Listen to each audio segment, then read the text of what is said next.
Hi, Bernice. My name is Angela MacCabe. I'm from Halifax, Nova Scotia, Canada. And my profession is human resources slash coaching.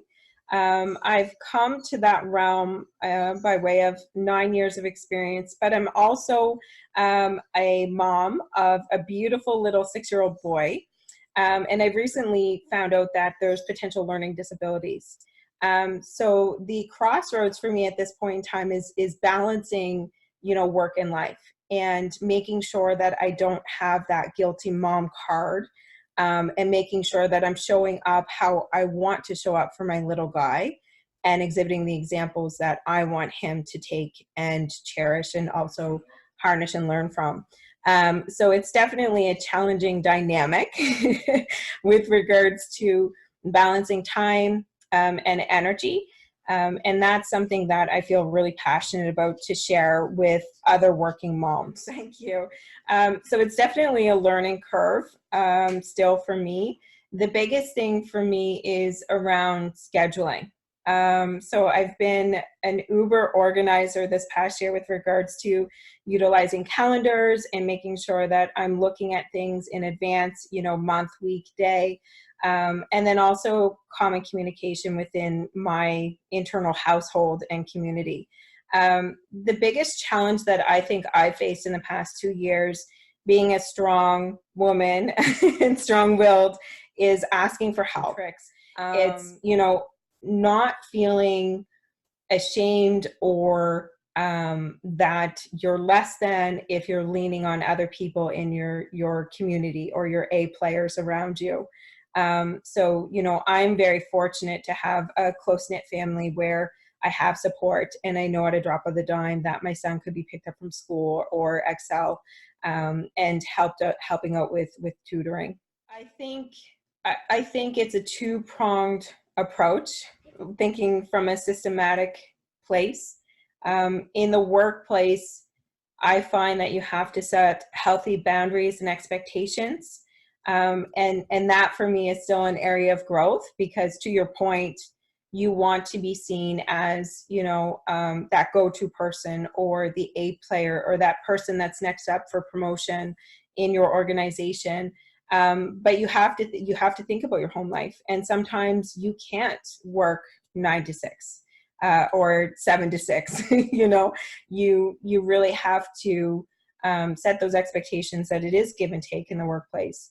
And then with regards to, home life, I think it really goes back to as an individual thinking about how you want to show up. And for me, I can only speak for me personally, but, I want my son to ensure that, when I'm walking through the door, that he doesn't see me stressed, or minimally stressed. I don't want to hide things from him, but I don't want him to wear my stress per se.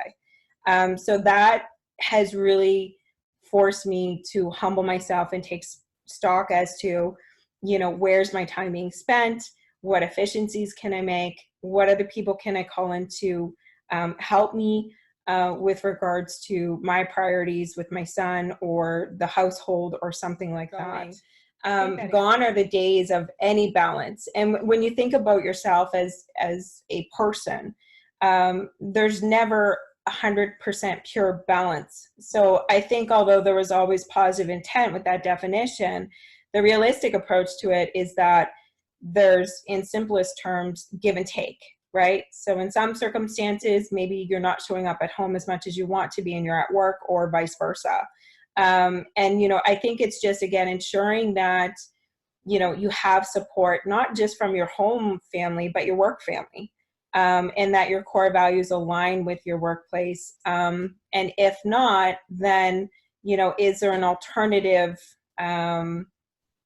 negotiation or compromise that you can make in your workplace to make things work? So when it comes to work-life integration, for me, what that looks like is, in some circumstances, I might be doing, later meetings or town halls for my organization. And I know that down the road, I have appointments with my son that I have to go to. There's just a verbal contractual, agreement between myself and my employer where it's kind of give and take. It's that ebb and flow. And I'm fortunate to have that. and very grateful too. Adding to that, ensuring that we have our self-care plan.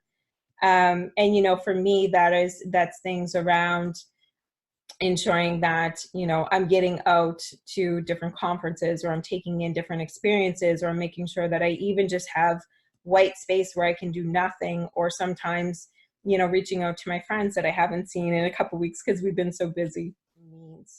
I think ultimately, professionals for a self-care plan should ask themselves, you know, about their energy buckets. And what that means to me is, if I had 100 points throughout the day, I would look at it to say, okay, what parts of my day are depleting my energy buckets, and what parts of my day are energizing my buckets. And in some circumstances, we can't control the depletion.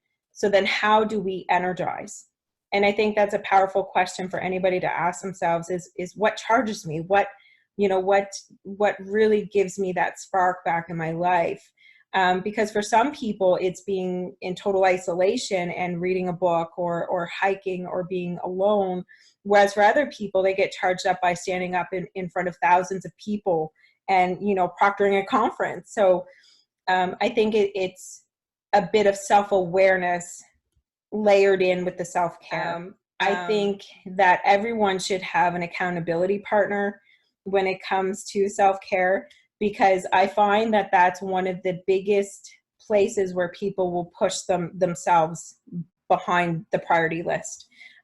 So, you know, it could be your spouse, it could be your best friend, it could be your sister, brother, relative, anybody that you feel comfortable asking to be your accountability partner. I think that's a huge key to check in with you to ensure that you are giving yourself self-care, excuse me. Came up for me is, you know, with my little guy, we're trying to discern whether he has ADHD or auditory processing issues. And the root cause of the behavior are two totally different things, but the actual, behaviors exhibited are quite the same. So what I find showing up for me right now is the expectation where I'm able to quickly find the answer for him.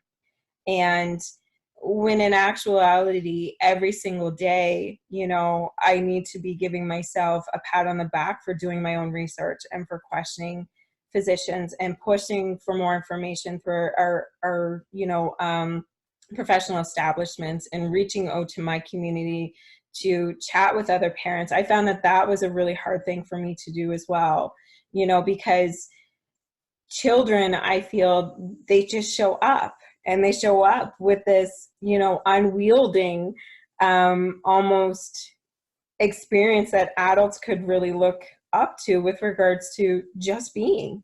And as parents, especially myself, I feel that I have higher expectations around guiding what his behavior should be, when in actuality, I should be, you know, knowingly going to his level and working alongside him with his journey, instead of, you know, pushing those priorities of finding the right answer. So I think that's a really powerful message too. Like, I truly and genuinely feel that I ought to be an advocate for my son and understand, because my understanding is that ADHD diagnosis is only 27% correct. What I struggle with is medicating my child for the wrong diagnosis, right? So with the auditory processing piece of it, he would actually need things that amplify sound, because with him, you know, the teacher could give him instructions. There's a pinwheel and color it 5 different colors, and the 5 different colors are red, green, yellow, blue, purple, and make sure you write numbers on it. You know, Parker's only going to remember 1 to 2 pieces of that. And then when the teacher gets frustrated because he's not doing what he ought to be doing, she'll say to him, you know, and I'm guessing she'll say something along the lines of, well, did you hear what I said? And he's going to say yes, because he can hear. But the information, the way he processes it, he changes or inverts words, or he doesn't remember full instructions. And so that's where, I don't know if it's an intuition or the mom thing, where I kind of dig my heels in around medication. I'm a strong believer that if someone needs or requires Western medicine, then they ought to use it. And doctors and pharmacists are definitely key, but there's also, you know, some Eastern medicine stuff that a lot of people really aren't open to. So I'm trying to discover like all spectrums of, you know, what his tools could be in his tool belts. One of the things that I found that I'm finding extremely useful is a neurodevelopmental consultant. And they live near me, and they're European-based trained. And this individual, she used to be a teacher first, and then she went into this. And she had a strong experience where she had a mute child. And through this neurodevelopmental consulting piece, she was able to, without medication, fully develop her child, which I thought was beautiful. It almost brought me to tears, her story. And what we've seen with our little guy, Parker, he would not experiment with rhyming. He would not experiment with, you know, singing or repeating things back. When he writes, he would write and it would be kind of squiggly, but he would almost self-auto correct. Like he had a lot of auto adaptation. So to your point, highly intelligent. You know, his emotional intelligence are off the charts. He could look at me at any given time and tell me how I'm feeling, you know, and it might be more moments before I register it myself, which is quite unique. But what we found out is that he's had challenges with his vision. And so his axes don't always cross originally. And then also there was some equilibrium stuff going on with his ears. And I witnessed it firsthand where she does all these fun tests, but she could show me that essentially his eyes were going like camera one, camera two, camera one, camera two, like they weren't working connectivity. So his right brain and his left brain weren't talking to each other. And as a result, you know, he was having challenges with reading. He was having challenges with writing. And then of course the 6-year-old brain says, okay, I give up at 9 o'clock in the morning. And he still has the rest of the day to go, right? Because he doesn't understand fully, you know, what's going on. So with, and the easiest way to explain this, basically with OT exercises every single night, he's improved his writing twofold. You know, he's actually trying to rhyme. He'll write really cute notes, and sometimes phallic, and sometimes it's "I love you, mama." And that's huge for him where he's at. And that goes back to giving yourself the non-guilt card that your child does not have to keep up with the Joneses or the Timmies or the Bobbies of the school, but rather they ought to be progressing at their own speed. And you know, like he's grading, but he's still at the lower spectrum of the quote unquote educational. But if you were to speak to my son, his language level was tested, and I think he speaks at the caliber of a 12-year-old. But he has a writing, I guess his writing skills are down at like primary pre-K1 type thing. So this is kind of where I'm at with regards to digging my heels in around medication first, because in the past 8 months, I think that we've received more progress between this neuroeducational stuff and tutoring than we have with anything else. So with that, what I've learned is higher levels of empathy and compassion. So letting go of my own personal biases and letting go that as a child, you know, he's not intentionally doing something to me, right? He's just trying to learn, and he learns in his own manner. I find that it's challenging because with my son, he can articulate so well that I also have the expectation for everything else to hit that bar. And it's a false expectation, and it's even hard for me to admit on camera. It's a huge learning leave for me, but I'm so grateful for that because it's humbled me even more in my adult and professional life, you know, to not take things personally, to be more curious and ask questions, to be more open and vulnerable. And I think that's an absolute beautiful thing that my son has kind of staged or exhibited for me. So if there's anything that anybody takes away from this as a parent, man or woman, it's that, you know, I think children are our biggest lessons in life. And, you know, I try to follow that 5-to-1 ratio in the sense of complementing the strengths, so that in hopes that he continues to build on strengths versus focusing on the negative pieces. And that really dawned on me because he came home one day from school, and at age 5, he says, "I'm different, Mom." And it broke my heart. Sorry, it did.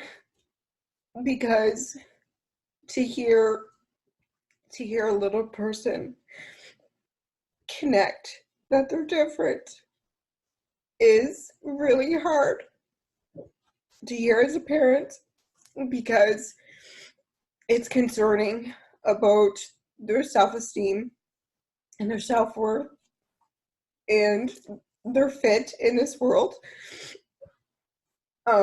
So I'm a huge advocate for understanding people's differences now than I have ever been, and a huge advocate for different opportunities for learning. So what I started to do with him is to tap into his strengths and his interests, and then try to integrate learning so that I can supplement what he's learning at school. Sorry, I find with my little guy, really discovering different opportunities for his growth and for him. But going back to that balance that we talked about earlier in the conversation, it's about managing your adult expectations with regards to your child's journey. I take time in between work and home to kind of recharge myself, if that makes sense. So I make sure that I'm chatting with friends that generally make me laugh or make me forget about things. Or, I take my own kind of white space in the car so that I can show up as the best mom I can be for Parker when I get home.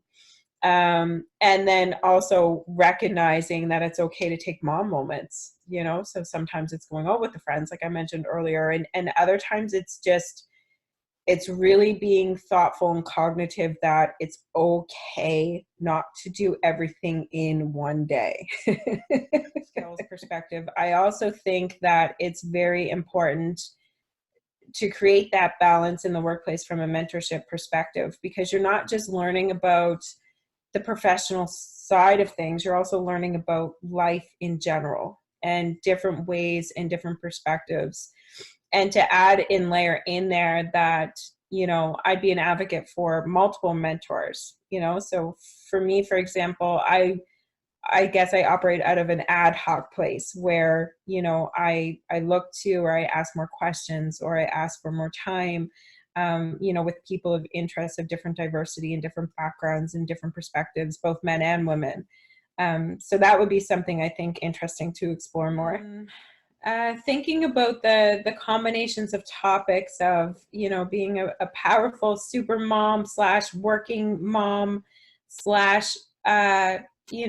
curious individual, I think the biggest thing is giving yourself space to grow, continuously being curious, and always being grateful for what you've accomplished.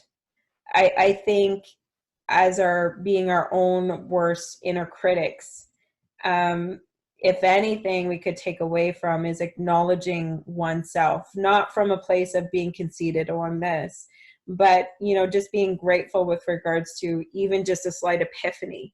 That is growth,